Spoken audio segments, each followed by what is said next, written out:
Hello बच्चों, welcome to commerce edge again. आज का टॉपिक इकोनॉमिक्स का वो टॉपिक जिससे हर बच्चे को कभी ना कभी starting of the year ending of the year कभी ना कभी डर जरूर लगा है। और वो डर डाला गया है दो लोगों से, एक तुम्हारे टीचर्स, दूसरे तुम्हारे सीनियर्स। बाकी जो साथ में पढ़ रहे हैं वो तो खुद ही बेचारे डरे, वो क्या डर डालेंगे। सो जबरदस्ती एक डर डाल दिया गया है national income. So measurement of national income is a chapter जिसमें तीन मेथड्स हैं, एक बेसिक कन्वर्जन है और हमें वो मेथड सीखनी है। और वो मेथड कैसे सॉल्व करते हैं, क्वेश्चन आएगा, कंपल्सरीली क्वेश्चन आएगा। सो लेट्स सी क्या होता है, ऐसा क्या है वो चैप्टर और क्यों उसको हम बहुत आसानी से अच्छे से एक बार में समझ लेंगे विद अ सिंपल स्ट्रक्चर। एक बार में पूरा नेशनल इनकम समझ में आ जाता है, ये बात ध्यान रखना। चलो, सो क्या क्या पढ़ना है नेशनल इनकम में, पहले ये देख लेते हैं मेजरमेंट ऑफ नेशनल इनकम वाले चैप्टर में। सबसे पहले basic concepts of national income, then conversion. मैं इसको कन्वर्जन बोलता हूं ताकि समझ में आए कि ये क्या है। बच्चे इसको मतलब जीडीपी से एनडीपी में जाना, एनडीपी से एनएनपी में जाना, फिर एफसी से एमपी में करना, दिस इज व्हाट कन्वर्जन है। कन्वर्जन समझना बहुत जरूरी है। ये आधा नेशनल इनकम सॉल्व ही करेगा। कन्वर्जन जब तुम हो कर लोगे ना, तुम नेशनल इनकम को पूरा सॉल्व कर सकते हो। ये बात याद रखना। So I call it conversion. Last one is methods of calculating national income. ये दिखती खतरनाक, ये है नहीं। तुम्हें कन्वर्जन पे ध्यान देना है, वो भी सिंपल है। और ये दोनों मिला के फाइनली तुम्हारा नेशनल इनकम सॉल्व हो जाएगा। चलो, सो ये इतनी चीजें करके तुम नेशनल इनकम पे आ जाओगे। आज हम न्यूमेरिकल्स भी करेंगे नेशनल इनकम का इस लेक्चर में।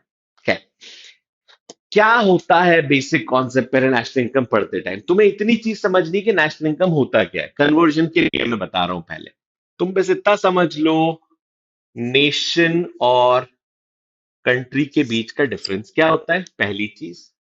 तुम इतना समझ लो, कॉस्ट ही इनकम होती है, दूसरी चीज। तुम्हारा ऑलमोस्ट बेसिक कॉन्सेप्ट खत्म हो जाएगा।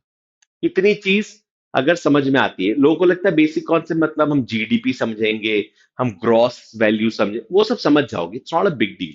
नेशन और कंट्री के बीच का अंतर समझाता हूं। Country is just just and just the geographical boundary.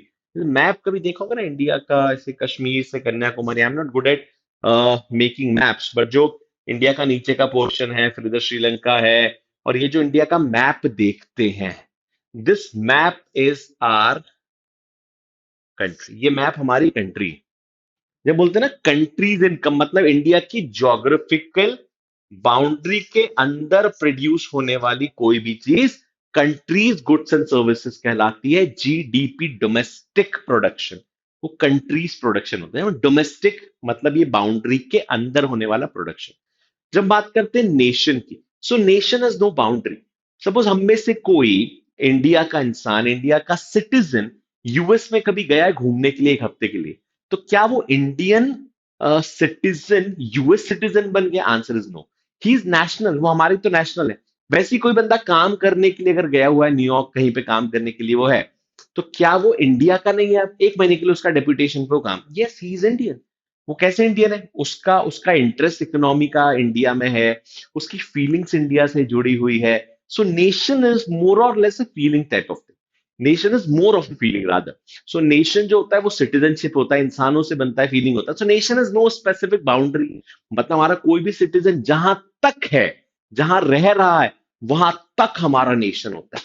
So nation is no specific boundary. Nation की कोई भी बाउंड्री होती ही नहीं। ये बात याद रखना। ठीक है, डेपुटेशन वाला एग्जाम्पल भी याद रखना। चल, ये हुई पहली चीज। दूसरा क्या लिखा हुआ है? कॉस्ट। जितना हम किसी गुड्स के लिए पे करते हैं, वही तो इनकम होती है। मैं बोलूं यार, एक गुड को बनने में, एक कंपनी है ए नाम की, उसको एक गुड बनाने में 10 रुपए लगते हैं।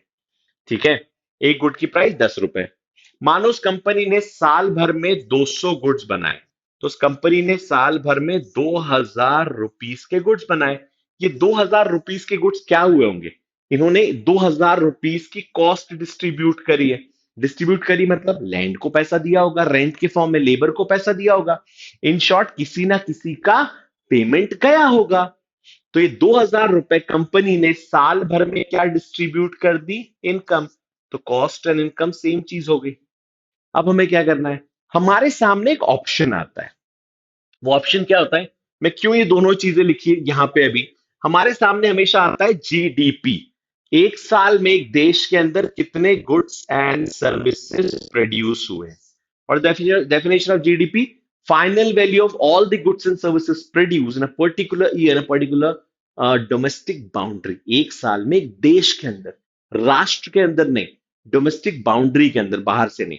सो एक देश के अंदर कितने गुड्स एंड सर्विसेज प्रोड्यूस हुए हैं, उसकी वैल्यू, मतलब गुड्स एंड सर्विसेज कितने हुए हैं। हमारा क्या काम है?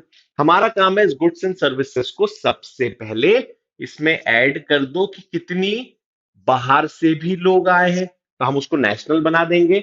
और उसके बाद हम उसमें पहुंच जाएंगे कि इन गुड्स एंड सर्विसेज की कॉस्ट कितनी है। अगर हमने इन गुड्स एंड सर्विसेज की कॉस्ट निकाल ली, एक साल में एक देश के अंदर जितनी कॉस्ट बटी है, उतनी ही तो नेशनल इनकम बटी होगी। एक कंपनी जितने गुड्स एंड सर्विसेज में कॉस्ट लगा रही है, अगर वो कंपनी के द्वारा दी हुई इनकम है, तो देश में जितने गुड्स एंड सर्विसेज बने हैं हम उसको ऐड करेंगे, तो देश के द्वारा दी हुई इनकम हो जाएगी। सो नेशनल इनकम क्या हुआ? Cost of goods and services.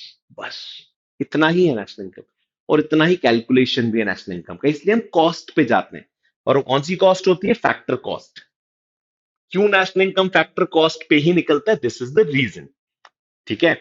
हमें इस लेक्चर में नेशनल इनकम को आसान बनाना है, हम इसको डिफिकल्ट बनाने के लिए नहीं पढ़ रहे हैं। ये बात यहां पे बैठा लेना कि हम क्यों ये प्रोसेस को अलग प्रोसेस से पढ़ रहे हैं। क्योंकि नेशनल इनकम का डर हटाना है बोर्ड्स के लिए, जीवन भर के लिए नेशनल इनकम का डर हटता है। खैर, सो हमारे सामने आता है gross domestic production at market price. अब मार्केट प्राइस बच्चे पूछते हैं क्या होता है? मार्केट प्राइस नॉर्मल प्राइस होता है। हमें जब वैल्यू मिलती है सबसे पहले तो मार्केट प्राइस में ही मिलती है। मुझे पता करना है कितने पेन बने इस देश में, तो मुझे प्राइस पता चलेगी ना, सीधे थोड़ी कोई कॉस्ट बता देगा, कॉस्ट निकालना पड़ती है, उसका एक प्रोसेस होता है। खैर, so I have gross domestic production and the name of my topic is national income. We have domestic, they want me to calculate nation. So nation और डोमेस्टिक के बीच का अंतर क्या है? नेशन, डोमेस्टिक में क्या है? वो इंडिया के अंदर की बाउंड्री। नेशन में क्या है? वो जो बंदा न्यूयॉर्क में बैठा हुआ था शुरुआत में, वो इनकम अर्न करके एक महीने के डेप्यूटेशन के बाद वापस इंडिया आ जाता है। जो वापस आता है तो पैसा लेके आता है। अब ये जो इनकम है जिसने उसने इंडिया के इंटरेस्ट के लिए अर्न की थी, हमारे काम के लिए गया था वो बाहर, हमारी किसी कंपनी ने उसको बाहर भेजा था। ऐसे ही एसबीआई की कोई ब्रांच बाहर है, टाटा की कोई ब्रांच बाहर है, so what profit they are earning वो वहां पे है, but the interest of the profit is India ना। वो इंडिया के लिए काम कर रहे हैं वहां जाके और प्रॉफिट लेके आ रहे हैं, वो यूएस के लिए काम नहीं कर रहे हैं। प्रोडक्शन भले ही वहां पे हुआ लेकिन income they are earning is Indian. So ऐसे सारे लोग, सारे फैक्टर्स, हम इंडिया जब पैसा लेके आते हैं तो हम उन्हें बोलते हैं plus factor income from abroad. वैसे ही हमारे देश में कुछ लोग होंगे जो बोलेंगे यार हम यहाँ पे काम करते हैं लेकिन हमारा इंटरेस्ट तो बाहर है, तो वो लोग जो यहां से पैसा लेके चले जाते हैं, ऐसे लोग भी तो होंगे, उन्हें माइनस कर दो factor income to abroad. FIFA FITA याद रखना भी इजी हो जाता है, FIFA FITA. So FIFA plus FITA minus you will get gross national product at market price. हमने कुछ नहीं करा, हमने डीपी को एनपी में कन्वर्ट कर दिया, that's it. DP is being converted, turned into NP, national product. Now something is in gross. Gross कभी भी actual income, actual system theory नहीं हो सकता। ग्रॉस से ज्यादा अच्छा नेट होता है, नेट वैल्यू हमेशा ज्यादा स्ट्रांग होगा। तुम कभी कोई सामान खरीदने जाते हो, किसी चीज के डब्बे में बॉक्स में लिखा होता है नेट वेट, बॉक्स का वेट नहीं होता, नेट वेट होता है। वैसे यहां पे सपोज किसी कंपनी ने हायर करी है मशीनरी किसी पर्सन से, एक्स वाई जेड पर्सन से, और उसको पे करा है उस पर्सन को 20,000 रुपए साल भर के लिए, हम लोग टूल मशीन यूज करेंगे साल भर, इसका 20,000 रुपए रेंट देंगे। तो हमने उसको कितनी सैलरी या कितना पैसा दे दिया उस मशीन का? सैलरी तो नहीं होगी, उस मशीन का पैसा होगा। तो हमने उसे टोटली कितना पैसा दे दिया उस मशीन को यूज करने का? 20,000 रुपए। वो जाता है इनकम टैक्स रिटर्न फाइल करता है, बोलता है मुझे 18,000 रुपए इनकम मिली, 2,000 मेरी मशीन घिस गई, इन लोगों ने घिस डाली मेरी मशीन, मुझे पैसा तो 18,000 मिला है, 2,000 तो मिला ही नहीं, मेरी मशीन यूज भी तो हुई है। तो हमारे हिसाब से हमने उसे ग्रॉस पेमेंट कितना करा? 20। उसके हिसाब से उसने कितना करा, कितना लिया? 18। क्यों? क्योंकि उसने, उसकी मशीन जो घिस गई, वो डेप्रिसिएशन तो हमें माइनस करना पड़ेगा। तो हमारे पास कितनी वैल्यू आ जाएगी? Net national product at market price. समझ में? डेप्रिसिएशन माइनस करने का रूल क्या होता है? ये होता है। फिर something is in market price, हमें क्या चाहिए? Always cost. अब मार्केट प्राइस और कॉस्ट के बीच का डिफरेंस क्या होता है? एक प्रोडक्ट है, उस प्रोडक्ट में प्राइस लिखा हुआ है 10 रुपीज और लिखा हुआ inclusive of all taxes, GST लगता है। सो सारे टैक्सेस इंक्लूड करके उसकी प्राइस 10 रुपए। टैक्सेस हटा दोगे तो प्राइस 9 रुपए। ये टैक्स किसके पास जाता है? सरकार के पास। उसको छोड़ देते हैं। 9 रुपए किसके पास जाता है? 9 रुपए जो शॉपकीपर से हम सामान खरीद रहे हैं, वहां से लेके प्रोड्यूसर तक जितने लोग इन्वॉल्व हैं, चाहे वो ट्रांसपोर्टेशन हो, चाहे वो प्रोडक्शन हो, चाहे वो लेबर हो, कोई भी हो, सबकी इनकम वो 9 रुपए ही है। 1 रुपए तो इनकम ही नहीं है। वो तो सरकार के पास जाएगा, वो अगले दिन या अगले साल या उसी साल में वापस कर देंगे। हमारे लिए तो सड़कें बनवाएंगे, तो वो इज नॉट द इशू। 9 रुपए इनकम है। तो हमने क्या करा, जो प्राइस है उसमें से सबसे पहले वो इनडायरेक्ट टैक्सेस माइनस कर देते हैं, क्योंकि वो इनडायरेक्ट टैक्स इनकम नहीं है, 9 रुपए इनकम है। फिर कुछ गुड्स ऐसे होते हैं जिनकी प्राइस होती है 1000 रुपए।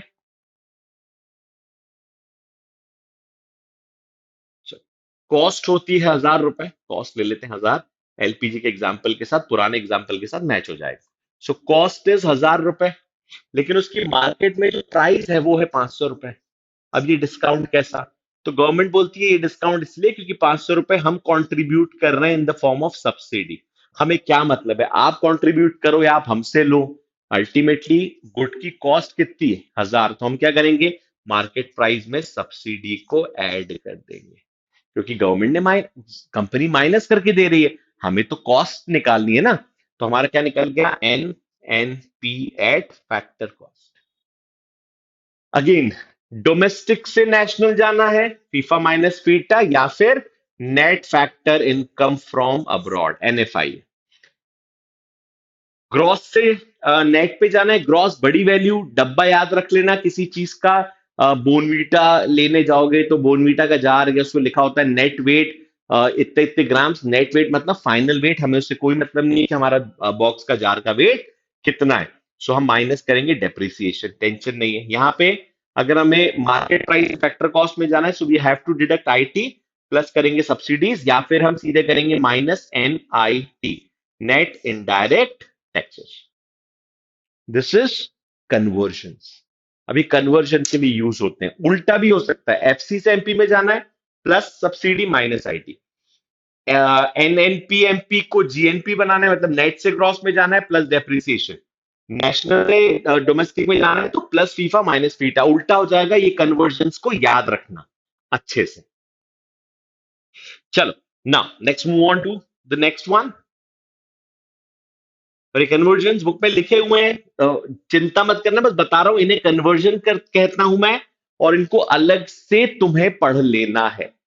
फिर आता है 3 methods of calculating national income, जो एक्चुअल मेथड्स हैं। 3 मेथड में हमेशा याद रखना, इनकम और एक्सपेंडिचर मेथड को एक साथ पढ़ने की कोशिश करो, क्योंकि यूजुअली इनकम और एक्सपेंडिचर मेथड से क्वेश्चन एक साथ बनते हैं यूजुअली। 6 नंबर 10 साल के पेपर उठाओगे तो ऑलमोस्ट 95% पेपर में, चाहे वो कितने भी सेट बनाते हो, 95% पेपर में ये क्वेश्चन एक साथ आया है। Income expenditure, income expenditure, income expenditure. Usually ये पेपर साथ में आता है, कभी हटा दिया तो अलग बात है, बट हमारा माइंडसेट वैसे फ्रेम करके जाना, हाँ यार ये पेपर साथ में आ सकता है तो हम उसको साथ में सॉल्व करेंगे। Let's start with income method. सबसे इजी। क्यों सबसे इजी? इजी ये भी है इसलिए कि इनकम मेथड में हर चीज प्लस करनी है, और तकलीफ और जो एरर के चांस है वो कम हो जाते हैं। तो हमें सारी इनकम को ऐड करना है इनकम मेथड में। अच्छा, एक चीज और याद से लिखना, इनकम मेथड में हम जहां पे पहुंचेंगे, दैट इज एनडीपीएफसी। ये याद रखना। Where we land here. हम यहां पे लैंड कर जाते हैं। वैसे एक्सपेंडिचर में where we land at GDP MP में, हम यहां पहुंच जाते हैं। यहां से कहां जाना है ये क्वेश्चन में लिखा है, और यहां से कहां जाना है इसके लिए ही कन्वर्जन लगता है। यहां तक तुम्हें मेथड पहुंचा देगी, इनकम एक्सपेंडिचर है, वैल्यू एडेड मेथड। इसके बाद तुम्हें कहां मूव करना है, that is the part of conversion. इसलिए मैंने बोला दोनों चीज जरूरी है, तो आंसर आधा ही निकलता है। So let's start with income method. अब इनकम मेथड में हमें सारी इनकम प्लस करनी है। सारी इनकम मतलब 4 टाइप की इनकम होती है इस देश में: rent plus interest plus wages plus profit. इसके अलावा तुम पांचवी इनकम निकाल ही नहीं सकते, क्योंकि फैक्टर्स ऑफ प्रोडक्शन भी चार होते हैं: land, labour, capital, entrepreneur. Land, labour, capital, entrepreneur, सबकी अपनी अपनी इनकम है। सारी इनकम पर प्लस कर दो, देश की सारी इनकम प्लस कर दो, लेकिन देश की, देश के बाहर की नहीं। तो क्या मिलेगा? Domestic income, NDPFC. अब अगर तुम्हें पता है एनएनपीएफसी जो है दैट इज नेशनल इनकम, तो एनडीपीएफसी क्या होगा? Domestic income. अंतर क्या? नेट तो सेम है, एफसी सेम है, अंतर क्या? एनपी और डीपी, मतलब डोमेस्टिक इनकम और नेशनल इनकम का फर्क है। तो तुमने क्या करा? देश की सारी इनकम को प्लस कर दिया। यही तुम्हें करना है फॉर्मूले में। सबसे पहले हम प्लस करते हैं वेजेस एंड सैलरीज को। वेजेस एंड सैलरीज को हम कैसे लिखेंगे? COE, that is compensation of employees. Employees को मिलने वाली कॉम्पनसेशन के अंदर आता है wages and salaries plus employer अपने एम्प्लॉय को अपार्ट फ्रॉम द सैलरी उसके फ्यूचर के लिए जो प्रोविडेंट फंड के लिए जो पैसा डालता है अलग से, उसको कहते हैं employers contribution to social security scheme. Employer जो कंट्रीब्यूट करता है toward social security scheme. Employees होगा तो सेविंग होगी, मैं अपनी सैलरी में से कुछ कंट्रीब्यूट करता हूं मेरे फ्यूचर के लिए, so that is not the income for me. पर if my employer apart from my salary contribute to my future, भले फ्यूचर में मिलेगा, that is a part of salary. मतलब सैलरी जैसा ही तो हुआ, सैलरी नहीं हुआ, इसलिए हम उसको इंक्लूड करते हैं इन कॉम्पनसेशन ऑफ एम्प्लॉयज में। Plus second is operating surplus. अब ऑपरेटिंग सरप्लस में क्या क्या आता है? ऑपरेटिंग सरप्लस में आता है बचा हुआ rent plus interest plus profit. और कभी कभी एक क्वेश्चन में जो मैंने देखा है 100 में से दो तीन क्वेश्चन में ऐसा होगा, 100 में से 2% चांस है उसका आने का, वो होता है रॉयल्टी। रॉयल्टीज ऐसी इनकम जो तुम्हें मिलती है ऑन पेटेंट एंड कॉपीराइट्स, कि तुम्हारा किसी चीज पे पेटेंट है और पेटेंट को कोई यूज करता है, सो दे पे यू रॉयल्टी। नाम यूज करता है तो दे पे यू रॉयल्टी। किसी की बुक पब्लिश हुई है सो दे पे यू रॉयल्टी। रॉयल्टी कॉपीराइट है, पेटेंट्स पे मिलने वाले अमाउंट को कहते हैं। सो ऑपरेटिंग सरप्लस में क्या क्या है? Rent, interest, profit and royalty. Last is mixed income. इसको सिंपली समझते हैं मिक्स्ड इनकम एग्जैक्टली क्या होता है। सो मिक्स्ड इनकम इज, मानो एक डॉक्टर है, वो अपनी ही खुद की बनाई क्लिनिक में उसने इन्वेस्टमेंट करा, अपनी क्लिनिक बनाई और खुद प्रैक्टिस करता है। By the end of the month the doctor receives amount of rupees 60,000। What will you call? क्या वो 60,000 रुपए डॉक्टर की वेजेस है? तुम कहोगे हाँ, डॉक्टर को वेजेस मिली 60,000 रुपए, ठीक है, वो खुद काम कर रहा है। प्रॉफिट कितना है उस डॉक्टर का? 60,000। उस डॉक्टर का इंटरेस्ट कितना है? 60,000। और जमीन उसकी है, सारा सामान उसका है, बिल्डिंग उसकी है, क्लिनिक उसका है, तो उसका जो रेंट है वो कितना है? 60,000। मतलब 60,000 में से उसका सब कुछ है। अब डॉक्टर बोलता है यार, गवर्नमेंट बोलती है चलो उसको सेपरेट करते हैं। तो डॉक्टर बोलेगा सेपरेट तो हो ही नहीं सकता। क्यों नहीं हो सकता? डॉक्टर बोला अपने आप को रेंट कैसे पे करो? मतलब इस हाथ से दूसरे हाथ से रेंट लेके डाल दो। ये डॉक्टर तुम्हारा रेंट, तो डॉक्टर बोलेगा हाँ ये मेरा रेंट। डॉक्टर बोले ये तुम्हारी वेजेस 20,000, डॉक्टर हाँ ये मेरी wages. So doctor debit to doctor हो जाएगा ना। सो अल्टीमेटली ऐसी कोई एंट्री बन ही नहीं सकती कि मैं अपने आप को वेज दूं। सेल्फ एम्प्लॉयमेंट में यही होता है। ऐसी इनकम को जिसमें सेल्फ एम्प्लॉयड हो और हम अलग अलग नहीं हेड बना सकते, रेंट, इंटरेस्ट, वेजेस, प्रॉफिट, खुद का बिजनेस खुद ही आप रन कर रहे हो, सेल्फ एम्प्लॉयड हो, तो ऐसी इनकम में मिक्स्ड इनकम होती है, क्योंकि उसमें सारी इनकम मिक्स होती है। मिक्स्ड इनकम मतलब रेंट, इंटरेस्ट, वेजेस, प्रॉफिट सब कुछ मिक्स है और हम उसको अलग नहीं कर पाते। तो हमने क्या क्या प्लस कर लिया? हमारी पूरा फॉर्मूला क्या बन गया? The formula of calculation of national income is, simple formula क्या बना जो तुम्हें सर्च करना है सबसे पहले? COE plus operating surplus plus mixed income. देखो, ये है तुम्हारा पहला formula. Why I am calling it पहला? तुम सबसे पहले सीओई ही ढूंढना क्वेश्चन में, मिला तो ठीक, नहीं तो आगे बढ़ोगे। फिर तुम ऑपरेटिंग सरप्लस ढूंढना, मिला तो ठीक, नहीं तो आगे। फिर तुम मिक्स्ड इनकम ढूंढना, मिला तो ठीक, नहीं तो आगे। हालांकि मिक्स्ड इनकम नहीं मिलेगा तो आगे कुछ नहीं है, ठीक है। अब सीओई नहीं मिलेगा तो क्या? तो ये मिलेगा। ऑपरेटिंग सरप्लस नहीं मिलेगा तो क्या? ये मिलेगा। मिक्स्ड इनकम नहीं मिलेगा तो क्या? कुछ नहीं मिलेगा। फिर नहीं ही दिया होगा मिक्स्ड इनकम, ये मान लेना, ठीक है। ऑपरेटिंग सरप्लस नहीं दिया होगा तो ये तीन चार चीजें दी होगी, यूजुअली तीन चीज। सीओई नहीं दिया होगा तो ये चीजें दी होगी। तो स्टेप बाय स्टेप बढ़ना। दूसरी बात, पहले ये ढूंढना फिर ये ढूंढना फिर ये ढूंढना, जीवन में कभी तकलीफ नहीं होने वाली। बच्चे, सबसे पहला रेंट अमाउंट दिया तो रेंट पहले छाप दे, मत छापो, तुम्हें क्यों क्वेश्चन के साथ भागना होता है। So don't go with the question, ये मंत्र अभी याद कर लो, दिमाग में बैठा लो सुनते सुनते कि क्वेश्चन के फ्लो में नहीं जाना है, हमें फॉर्मूले के फ्लो में जाना है। मैं ढूंढूंगा मुझे क्वेश्चन में क्या ढूंढना है। कुछ भी दिया हो क्वेश्चन में, कितना ही 50 एंट्रीज का क्वेश्चन हो, मुझे क्या ढूंढना है, सीओई, मुझे मिल गया सीओई, तो उसके बाद कुछ भी दिया हो मेरे किसी काम का नहीं। मुझे सपोज ऑपरेटिंग सरप्लस भी मिल गया, मुझे ये भी दे दिया ये भी दे दिया, उसके बाद मेरा नेशनल इनकम में कुछ बचेगा ही नहीं, फिर क्या बचेगा, मिक्स्ड इनकम, और गलती से मिक्स्ड इनकम दे दिया तो 3 एंट्री में तो इनकम मेथड सॉल्व हो जाएगी, फिर ये सब की वैल्यू ही नहीं है। सो हम ये ढूंढेंगे। सो क्वेश्चन के हिसाब से नहीं जाना होता, हमें फॉर्मूले के हिसाब से जाना होता है। ठीक है, जब ये सब कवर हो जाएगा, so will get net domestic production at factor cost. इसके बाद क्या निकालना है वो कन्वर्जन या क्वेश्चन में देखेंगे जब हम क्वेश्चन सॉल्व करेंगे। ठीक है, so this is income method.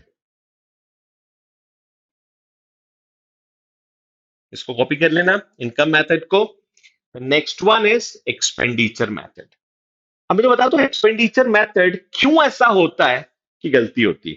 मतलब जब बच्चा बाहर आएगा एग्जामिनेशन सेंटर से, तुम में से कोई एग्जामिनेशन सेंटर से बाहर आएगा और मुंह से निकलेगा सर क्वेश्चन गलत हो गया, मैम क्वेश्चन गलत हो गया, और उसका रीजन एक्सपेंडिचर मेथड होने के चांसेस बहुत ज्यादा है, तो वो एक ही पॉइंट है जहां पे क्वेश्चन गलती होने का चांस 95% है। ये 12 साल के एक्सपीरियंस के बाद मैं बोल पा रहा हूं कि ये ऐसा होता है और यही होता है। मतलब there is a proper structure जहां पे गलती होगी, there is a proper place जहां पे गलती होगी, एक ही प्लेस है जहां पे गलती होती है। ठीक है, चलो लेट्स बिगिन विथ कहां पे वो गलती होती है। So I am moving on to expenditure method now. मैं इसको हटा देता हूं। हम कहां पहुंचेंगे एक्सपेंडिचर मेथड में, जीडीपी एट एमपी तक। ये बस बात याद रखना कि हम लैंड कहां पे होने वाले हैं नाउ। एक्सपेंडिचर मेथड,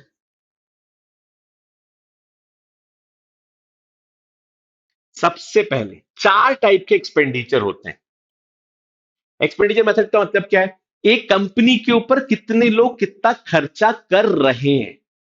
जितना खर्चा कर रहे हैं, सोचना इस बात को, एक कंपनी है वो ये नहीं बताती कि मैंने कितने गुड्स बनाए हैं, पर वो ये बताती मेरे कितने गुड्स बिक गए और कितने गुड्स बच गए। तो तुम क्या बताओगे, इतने गुड्स बनाए होंगे ना, अलग तरीके से कान यहां से नहीं यहां से घुमा के पकड़ रहे हैं। तो हम वो कंपनी से इतने पूछ रहे हैं कि तुम्हारे ऊपर पूरी दुनिया ने कितना खर्चा करा, तो वो कंपनी बताती है मेरे ऊपर एक खर्चा तो हुआ कंज्यूमर ने करा, जिसको हम कंजम्पशन एक्सपेंडिचर कहते हैं। एक खर्चा सरकार ने करा, एक खर्चा कंपनीज ने करा, जिसको हम इन्वेस्टमेंट ही बोल देते हैं। जब एक कंपनी पे दूसरी कंपनी खर्चा करेगी तो उसका रीजन क्या होगा, क्या वो शौक के लिए गुड्स खरीद रही है, नहीं, उनका हर बार रीजन होगा इन्वेस्टमेंट। और कोई पर्सनल इंसान खरीदेगा तो वो कंजम्पशन पर्पस ही होगा, और उस कंपनी से गुड्स खरीदे हैं बाहर की दुनिया वालों ने, रेस्ट ऑफ द वर्ल्ड ने, जिसको हम इंपोर्ट और एक्सपोर्ट बोलते हैं। तो क्या क्या हुआ, ये 4 हो गए, इसके अलावा कोई खर्चा नहीं हो सकता। मतलब अगर हम कंपनी का किया हुआ कंजम्पशन एक्सपेंडिचर, कंपनी पे हुआ consumption expenditure, investment expenditure, government expenditure और एक्सपोर्ट माइनस इंपोर्ट, ये 4 चीजें निकाल लें तो उस कंपनी का टोटल प्रोडक्शन या उस देश का टोटल प्रोडक्शन आ जाएगा। मतलब पूरे देश का कंजम्पशन, पूरे देश का इन्वेस्टमेंट, पूरे देश का सरकारी खर्चा और पूरे देश का एक्सपोर्ट इंपोर्ट अगर हम निकाल लें तो पूरे देश का जीडीपी आ जाएगा। पर ये तरीका इस बार हम एक्सपेंडिचर मेथड से करें, यही तो तरीका होगा। एक कंपनी पे कितना खर्चा हुआ उतने ही तो गुड्स उन्होंने बनाए होंगे, इसीलिए सो हम ये सब चीजें प्लस करते हैं, पर स्टेप बाय स्टेप। वो स्टेप पहले ही समझ लो, सबसे पहला, फिर सेकंड, फिर थर्ड, फिर फोर्थ, इसको फॉलो करोगे, आई बेट, आई चैलेंज, आई गारंटी कभी क्वेश्चन गलत नहीं होगा, हो ही नहीं सकता। सबसे पहले कंजम्पशन को हम लिखते हैं प्राइवेट फाइनल कंजम्पशन एक्सपेंडिचर। कभी कभी इसको पर्सनल भी लिख देते हैं, इतना तो तुम सोच पाओगे कि पर्सनल का मतलब क्या है। प्लस दूसरा हमेशा करना गवर्नमेंट फाइनल कंजम्पशन एक्सपेंडिचर, ये एंट्रीज बहुत सिंपल एज इट इज लिखी होती है, इनमें कभी कोई टर्न एंड ट्विस्ट होते ही नहीं। जैसा मैं बोल रहा हूं, जैसा ही लिखा है वैसा ही लिखेंगे। So there is no much difference in what I am writing on the board and what they will give in the examination of the paper. Believe me, trust me, कोई अंतर, कोई डिफरेंस नहीं होता। एंट्रीज ऐसी होती है, बिल्कुल blank entries आके तुम्हारे सामने प्रेजेंट कर देंगे, तो यहाँ टेंशन नहीं लेना। प्लस नेट एक्सपोर्ट्स थर्ड है। तो नेट एक्सपोर्ट्स का मतलब क्या होता है, लिख देता हूं पहले तो। नेट एक्सपोर्ट्स मतलब एक्सपोर्ट माइनस इंपोर्ट। यहां एक छोटा सा खतरा है, एक खतरे को मैंने एक क्रॉस लगा दिया। वो खतरा क्या है, नेट एक्सपोर्ट्स की जगह नेट इंपोर्ट लिख सकते हैं, तो हमें थोड़ा रुकना पड़ेगा। यहां कोई खतरा नहीं, यहां एक खतरा है, उन्होंने नेट इंपोर्ट लिख दिया। नेट एक्सपोर्ट्स प्लस हो रहा है तो नेट इंपोर्ट्स माइनस होगा, ये लॉजिकल है। हम भूल जाते हैं कभी कभी, हमसे गलती हो जाती कभी कभी। वो गलती के लिए मैंने एक क्रॉस लगा दिया, एक गलती हो सकती है कि नेट एक्सपोर्ट्स है। दूसरी वो गलती नहीं है, लेकिन नेट एक्सपोर्ट्स ना देखे, नेट ना देखे, वो एक्सपोर्ट और इंपोर्ट अलग अलग देंगे, तो अलग अलग देंगे तो अलग अलग कर लेना। Export plus import minus, simple है। पर नेट इंपोर्ट दिया है तो रुकना। Last, investment. जब भी ये क्वेश्चन गलत हुआ है इन द इतिहास ऑफ नेशनल इनकम, जब भी ये क्वेश्चन गलत हुआ है, टीचर्स इस बात को मानते हैं, समझते हैं, डिस्कस करा है मैंने हर टीचर से, दिल्ली से लेके बहुत सारे टीचर, साउथ तक हर टीचर से। उनका एक ही होता है कि क्वेश्चन गलत होने पे जब हम लोग फाइनल फिगर आउट करते हैं तो पता चलता है नेशनल इनकम एक ही रीजन से गलत हो रहा है, रीजन इज इन्वेस्टमेंट। और इसलिए मैं अपने हर लेक्चर में हर जगह बताता हूं, यहां आके रुक जाओ, यहां आके अलर्ट हो जाओ। एक लाल बत्ती जल चुकी है, वो लाल बत्ती में तुम्हें अलर्ट होना है, अरे यही वो चांस है जहां गलती हो रही है हमसे और होगी। जब हम अलर्ट होते हैं ना, हो सकती है, तो गलती होने के चांस खत्म हो जाते हैं, जीरो हो जाते हैं। बट अलर्ट होना जरूरी है, ऐसे नहीं मदमस्त चले जा रहे हैं, यहां आके तुम्हें मदमस्ती रोकनी पड़ेगी। सो इन्वेस्टमेंट को हम क्या लिखते हैं, investment is known as gross domestic capital formation. देखो, ग्रॉस और डोमेस्टिक के पीछे मत पड़ना। ग्रॉस मतलब ओवरऑल वैल्यू भी समझाया था, domestic capital investment by default ही डोमेस्टिक होता है, कोई इंटरनेशनल इन्वेस्टमेंट होता ही नहीं। और इंटरनेशनल इन्वेस्टमेंट अगर है तो तुम लोगों ने इस चीज को समझा होगा कभी बैलेंस ऑफ पेमेंट के साथ, कि international investment by default loan की तरह आता है। कैपिटल अकाउंट कन्वर्टिबिलिटी याद रखना, शायद मेरे ही किसी लेक्चर में सुना होगा, capital account convertibility. So any investment which comes from foreign country is not investment, that is a loan. So investment बचा कौन सा, डोमेस्टिक। तो पेपर वालों, इकोनॉमिक्स के टीचरों, तुमने लिखा ही क्यों, just to create the confusion, that's it. ये कंफ्यूजन के लिए लिखते हैं फॉर्मूले क्वेश्चन में। Domestic investment, investment is by default domestic, you cannot write international investment as an investment, it is a loan, वो लोन है इसीलिए। और ग्रॉस तो है ही, खैर। सो हमने इतनी चीजें प्लस कर दी, सब प्लस करके क्या आई वैल्यू, प्लस करके वैल्यू आ गया G D P eight market price. तो क्वेश्चन आया, कहां है वो गलती जिसकी वजह से 100% क्वेश्चन इतिहास में गलत आते हैं, वो गलती मैं बताता हूं। Gross domestic capital formation, answer is GDP. अगर यहां ग्रॉस की जगह अगर यहां नेट ले लेते तो ये आंसर आता एनडीपी। यहां दो एरर लगा रहा हूं मैं, ठीक है। जैसे यहां पे मैंने एक एरर लगाया था ना, दो एरर है। तो पहला एरर क्या है, अगर यहां ग्रॉस की जगह नेट लिखा होगा, so answer would be net domestic production at market price. ये जीडीपी की जगह एनडीपी बन जाएगा, पहला एरर। दूसरा error, gross domestic capital formation, class 11th याद करो, कोई भी इन्वेस्टमेंट, कोई भी कॉस्ट, कोई भी फैक्टर दो पार्ट में डिवाइड होता है, fixed and variable. So investment भी दो टाइप के होंगे किसी कंपनी में, फिक्स्ड इन्वेस्टमेंट, फिक्स कॉस्ट, एक वेरिएबल इन्वेस्टमेंट। फिक्स्ड इन्वेस्टमेंट मतलब machine building, fixed investment, variable मतलब labour, raw material is variable. यहां पे मैंने कहा लिखा है कि ये फिक्स्ड है, वेरिएबल है, मतलब इसके अंदर सब कुछ है। तो इसके दो हिस्से हो सकते हैं, gross domestic fixed capital format plus change in stock, मतलब रॉ मटेरियल। तो अगर लिखा है क्वेश्चन में, ये नहीं लिखा, क्वेश्चन में ये नहीं दिया, ये पुराना था। अब नए क्वेश्चन में क्या दिया है?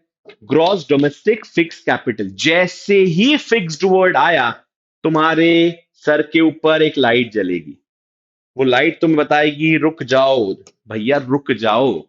सर ने बताया था रुक जाओ। फिक्स दिया है मतलब गड़बड़ है, अलार्म जलेगा। फिक्स का गड़बड़ क्या है?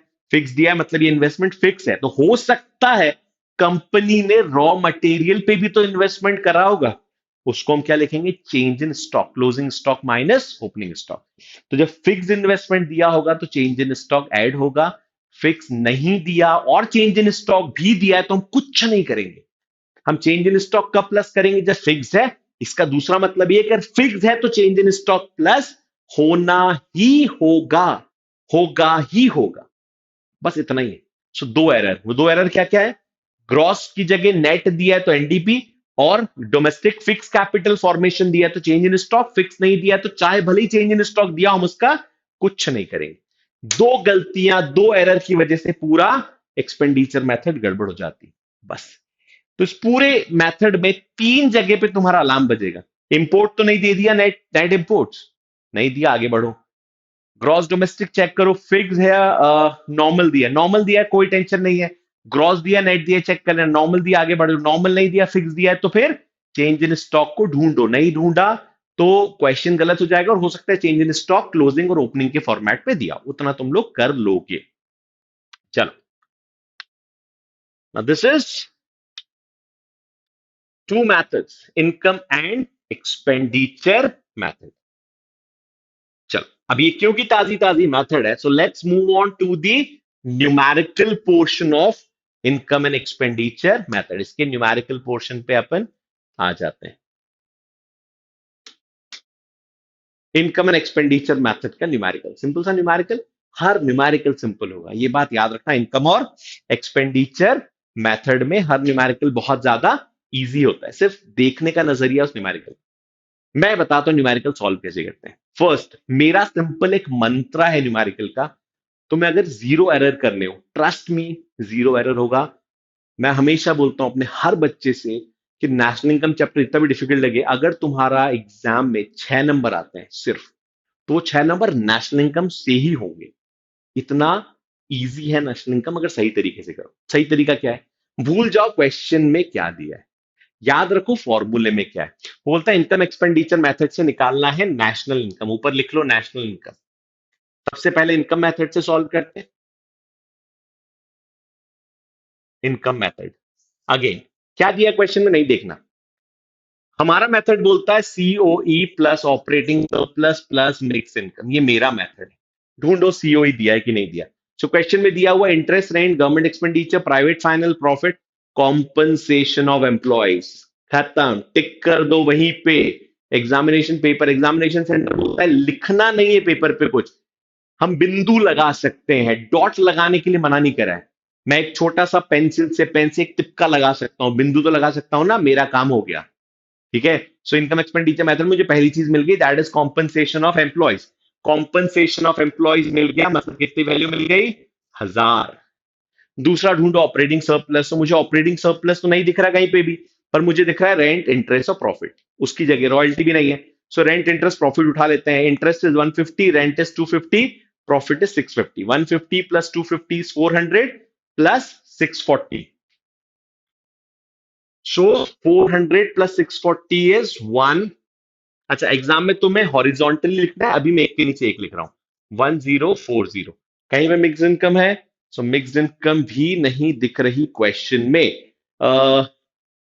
Interest, rent, government final consumption expenditure, private final profit, compensation, net factor income from abroad, net indirect taxes, net exports, consumption of fixed capital, that depreciation, net domestic capital formation. कहीं पे भी mix income नहीं है। तो mix income नहीं है, तो ये सीधा सीधा क्या आ गया?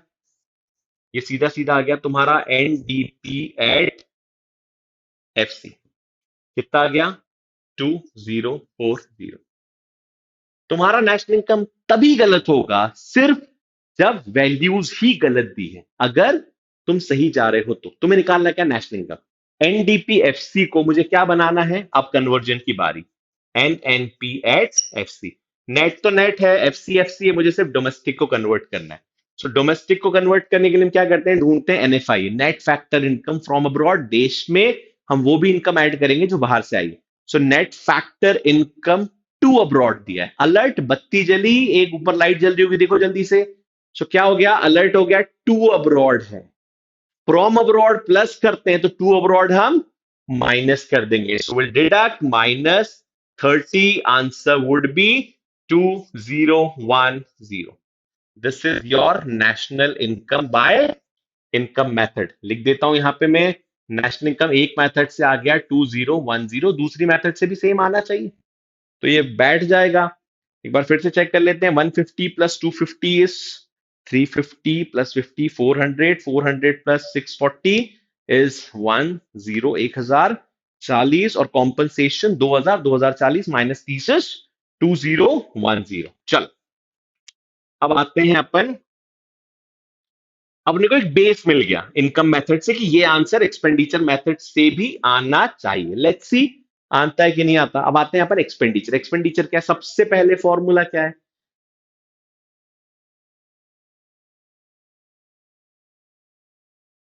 एक्सपेंडिचर मेथड में मत देखना कि क्वेश्चन में क्या लिखा हुआ है, तुम्हें सिर्फ फॉर्मूले पे ध्यान देना है। तो एक्सपेंडिचर मेथड में होगा C+I+G+X-M। सीक्वेंस क्या होगा, कंजम्पशन फर्स्ट, ये सेकंड, ये थर्ड, ये फोर्थ। देखते हैं जल्दी से क्या क्या वैल्यूज एक्सपेंडिचर मेथड में दिया है। तो सबसे पहले बाय डिफॉल्ट हमें तो लिखना है यहाँ पे कि प्राइवेट फाइनल लिखा होगा। Private final consumption expenditure value देखो कितनी लिखी हुई है। So value is 1200 private final consumption expenditure की। फिर ये हो गया, फिर आता है government final consumption expenditure. So government final की value is 600 plus net exports. बत्ती जलाओ दिमाग की, यहीं पे रुकना पड़ेगा नेट एक्सपोर्ट्स में। सो नेट एक्सपोर्ट्स कितना लिखा हुआ है, नेट एक्सपोर्ट्स लिखा तो नेट एक्सपोर्ट्स ही है, लेकिन वैल्यू माइनस में दिए, तो लिखता हूं प्लस -40। ठीक है, और last capital formation. So capital formation में दो एरर हो सकते हैं, पहले देखते हैं क्या क्या लिखा है। So net domestic capital formation तुम्हारे क्वेश्चन में गिवन, नेट है, आंसर एनडीपी आएगा। और दूसरी बात, फिक्स नहीं दिया तो कोई टेंशन ही नहीं, फिक्स दिया होता तो हम चेंज इन स्टॉक ढूंढते। So net domestic capital formation की वैल्यू लिखी हुई है 340। सबको प्लस करोगे तो हो जाएगा 12, 6, 1800, 18 प्लस 200 एंड 40 कैंसिल हो जाएगा, 2100। ये आ गया तुम्हारा एनडीपी एट मार्केट प्राइस। अब इसे हमें कन्वर्ट करना है एनएनपीएफसी में, 2010 आना चाहिए। डोमेस्टिक को कन्वर्ट करेंगे नेशन में, तो जैसे वहां माइनस करा था यहां भी 30 माइनस करेंगे। और इसके बाद हम करेंगे नेट इनडायरेक्ट टैक्सेस, क्योंकि इनडायरेक्ट टैक्सेस सब्सिडी करना होता है, हमारे क्वेश्चन में एनआईटी लिखा हुआ है। सो एनआईटी की वैल्यू है 30, सो -30, क्योंकि हमें एमपी को किस में कन्वर्ट करना है, N N P at F C में। सो जो फाइनल आंसर आएगा दैट इज 2010। सो दोनों मेथड से आंसर आ गया 2010।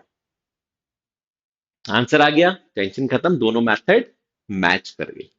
इजी था नेशनल इनकम। हमने क्या करा, क्या हमने पूरे क्वेश्चन को कॉपी करा, हमने क्वेश्चन देखा, नहीं। हमने सिर्फ और सिर्फ फॉर्मूले में क्वेश्चन के हिसाब से एंट्रीज डालते गए। अभी भी क्वेश्चन में हो सकता है कुछ एक्स्ट्रा लिखा हो तुम्हारे पास जो भी बुक हो उसके हिसाब से मत देखना क्वेश्चन में क्या लिखा है। तुम्हारे फॉर्मूले में वैल्यूज पुट हो गई ना, कुछ बचा तो नहीं है ना, टेंशन नहीं, बचा होगा तो अलग बात है, बचना नहीं चाहिए। फॉर्मूले में वैल्यूज पुट करो, क्वेश्चन को मत देखो। This is the simple mantra to calculate national income. Now let's move on to value added method. Value added method अब कैसे काम करती है ये समझ लेते हैं। वैल्यू एडेड मेथड का सिंपल सा स्ट्रक्चर है, सबसे इजी मेथड है value added method.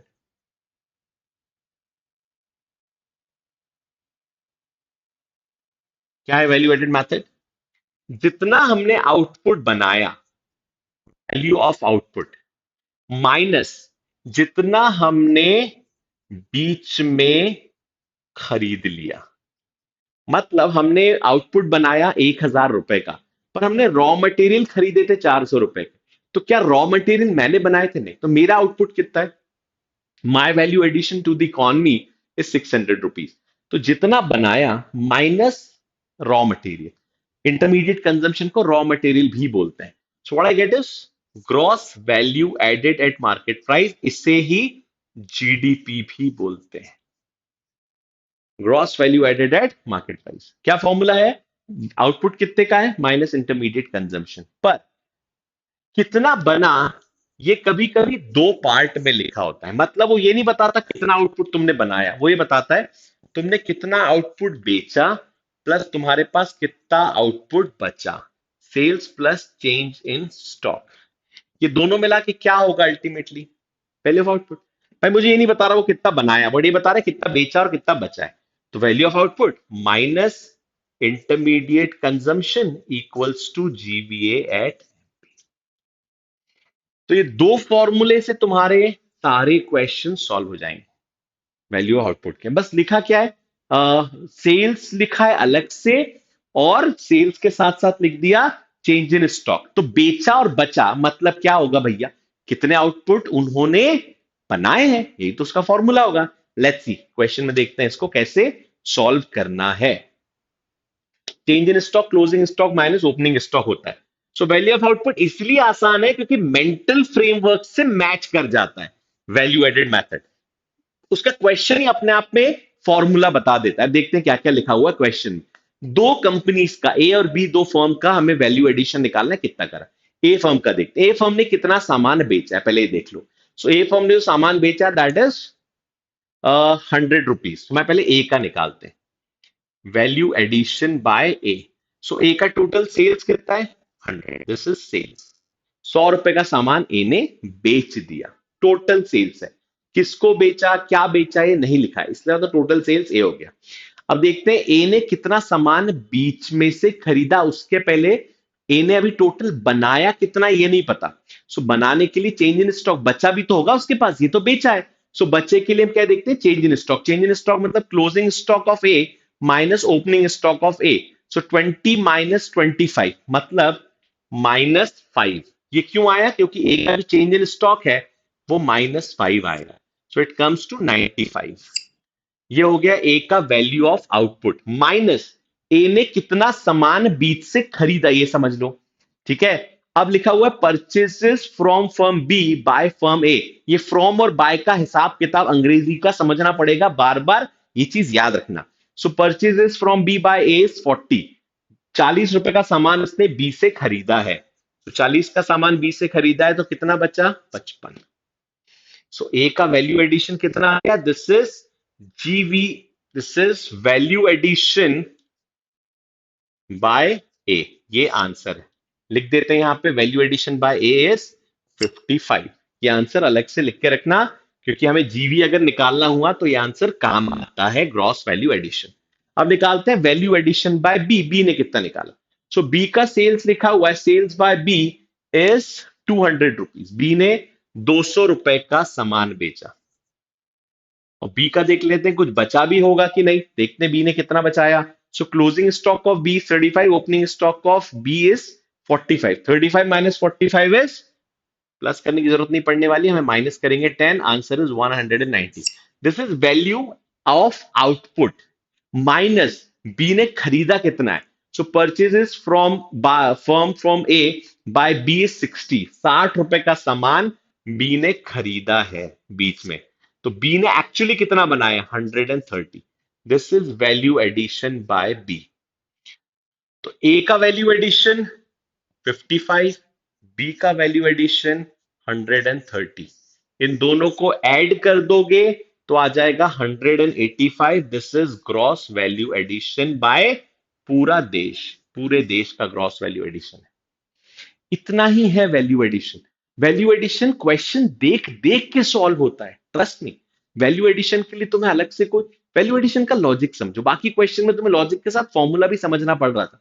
Value addition का सिर्फ इतना लॉजिक है, एक एक सोचो एक शॉपकीपर है, वो सामान खरीद के लाता है 10 रुपए का और 80 रुपए का बेच देता है। उसने कितना एडिशन करा, वो क्यों 70 रुपए ज्यादा ले रहा है। वो लाया, उसने बिल पे करा, उसने मेहनत करी, उसकी मेहनत, उसने स्टॉक बनाया, रिस्क ली, वो रिस्क के लिए इज चार्जिंग 70 रुपीज। उसमें जो भी है, हो सकता है उसमें ट्रांसपोर्टेशन इंक्लूड, जो भी, उसका एडिशन कितना है 70। 10 रुपए उसका एडिशन नहीं है, 10 रुपए किसी और का है, बस हमें वो 70 ऐड करने। हम 10 का 10 ऐड करेंगे अलग, 70 का 70 ऐड करेंगे, टोटल 80 होने वाला है। लेकिन इस बार हम फाइनल वैल्यू ना करके सबके अपने अपने वैल्यू एडिशंस कर रहे हैं। फॉर्मूला क्या है? Value of output minus intermediate consumption. तो तुम्हारे लिए बहुत आसान हो जाएगा, इसको और मत सोचना। और value of output is sales plus change in stock से हो जाता है। तो क्या पढ़ लिया हमने? हमने बेसिक कॉन्सेप्ट पढ़ा कि नेशनल इनकम शुरुआत कहां से हुई है, क्या क्या हमें पढ़ना है नेशनल इनकम के लिए। क्या क्या पढ़ना है मतलब दो चीजें, नेशन और डोमेस्टिक के बीच का डिफरेंस, कॉस्ट होता है नेशनल इनकम, हमें कॉस्ट तक पहुंचना है। फिर हमने कन्वर्जन्स पढ़े। अब वो तुम्हें अगर सोचो, यहाँ पे वो बोलता कि जीडीपी, जीवीए लिखा हुआ है, let's calculate NDP at MP. तो तुम्हें निकालना पड़ता, जीवीए मतलब जीडीपी होता है, तो तुम्हें माइनस करना पड़ता डेप्रिसिएशन। वो बोलता एनएनपी निकालो, तो तुम्हें प्लस करना पड़ता एनएफआई है। वो बोलता एफसी निकालो, तो तुम्हें माइनस इनडायरेक्ट टैक्सेस और प्लस सब्सिडीज करना पड़ता। तो ये कन्वर्जन होता है, to convert something into something, question में आता है। फिर हमने पढ़ा methods of estimating national income, तीन method, income, expenditure, value added. Income expenditure हमेशा साथ में आएगा, वैल्यू एडेड के चांसेस है अलग आने के।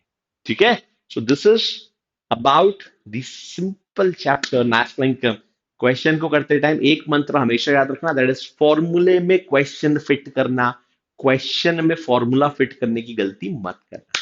सो थैंक्स अ लॉट बच्चों, सो listening so carefully. Thank you.